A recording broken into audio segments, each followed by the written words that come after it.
Magandang araw.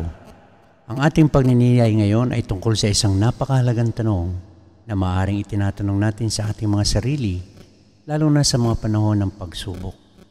Nasaan ka, Panginoon? Ang tanong ng pagdududa, nasaan ka, Panginoon? Sa buhay natin, hindi may iwasan ang mga pagkakataon ng hirap, lungkot at kalituhan. May mga pagkakataong magtatanong tayo tulad ng ginawa ni David sa awit, Kabanata 10, talatang 1. Bakit ka, O Panginoon, malayo? Bakit ka nagtatago sa panahon ng pangangailangan? Ang tanong ni David ay ang tanong ng bawat isa sa atin sa mga sandali ng pagsubok. Naramdaman niya ang distansya ng Diyos at ito rin ang naramdaman natin sa mga oras ng kalungkutan. Ngunit sa kabila ng tanong na ito, hindi niya piniling iwan ang pananampalataya sa Diyos. Pangalawa, ang kasama nating Diyos sa pagkakataong mahirap. Sa Mateo, Kabanata 28, talatang 20, sinabi ni Jesus, "At narito, ako'y sumasa iyo sa lahat ng mga araw hanggang sa katapusan ng panahon."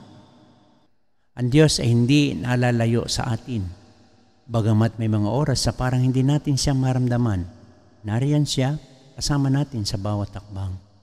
Ang mga pagsubok ay hindi ibig sabihin na nawala siya, kundi isang pagkakataon upang magtiwala sa kanyang presensya na hindi natin laging nakikita o nararamdaman. Pangatlo, ang Diyos ay nasa lahat ng ayon sa kanyang plano. Sa Isayas, Kabanata 55, talatang 8 hanggang 9, itinuturo sa atin ng Diyos, "Sapagkat ang mga pag-iisip ko ay hindi ninyo iniisip, at ang mga daan ko hindi ninyo daan. Sapagkat kung paanong ang langit ay higit sa lupa, gayon ang mga daan ko ay higit kaysa inyong mga daan, at ang mga pag-iisip ko ay higit kaysa inyong mga pag-iisip." Minsan, mga kapatid, ang mga sitwasyon sa buhay natin ay hindi natin kayang ipaliwanag. Ang mga tanong na nasaan ka, Panginoon, ay may kasama mga pagsubok na minsan ay mahirap tanggapin. Ngunit ang Diyos ay may mga plano at layo na hindi natin agad nakikita. Sa kanyang tamang panahon, ang mga sagot sa ating mga tanong ay magiging malinaw. Pang-apat, ang Diyos ay nasa lahat ng pagpapala at pag-aalay. Ang Diyos ay hindi lamang malapit sa atin sa mga oras ng paghihirap, kundi pati na rin sa mga oras ng kasiyahan at pagpapala. Sa Pilipos, Kabanata 4, talatang 6 hanggang 7, tinuturuan tayo ni Apostol Pablo, "Huwag kayong mag-alala tungkol sa anumang bagay, kundi sa lahat ng bagay sa pamamagitan ng panalangin at pakiusap ng may pasasalamat ay ipaalam ninyo ang inyong mga kahilingan sa Diyos, at ang kapayapaan ng Diyos na nagpapasanggalang sa lahat ng pag-iisip ay mag-iingat sa inyong mga puso at mga isip kay Kristo Jesus."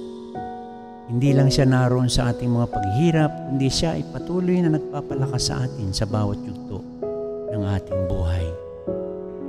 Ang tanong na nasaan ka, Panginoon, ay isang natural na tanong kapag tayo dumaranas sa pagsubok. Ngunit ang tunay na sagot ay matatagpuan sa ating pananampalataya. Bagamat hindi natin palaging nakikita o naramdaman ang Diyos, siya ay laging naroon patuloy na tumutulong at gumagabay sa atin. Ang kanyang presensya hindi nakadepende sa ating nararamdaman, kundi sa ating pananampalataya sa kanyang mga pangako. Tandaan natin, mga kapatid, ang Diyos ay tapat at hindi tayo iiwan kailanman. Tayo manalangin.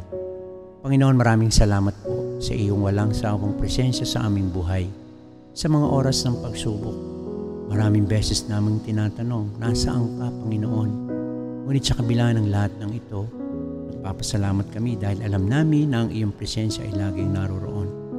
Kahit hindi namin ito agad nararamdaman, gabayan mo kami na nagtitiwala sa iyo anuman ang aming pinagdadaanan. Salamat po sa iyong mga pangako na kami hindi mo iiwan ni pababayaan kailanman. Sa ngalan ni Jesus. Amen.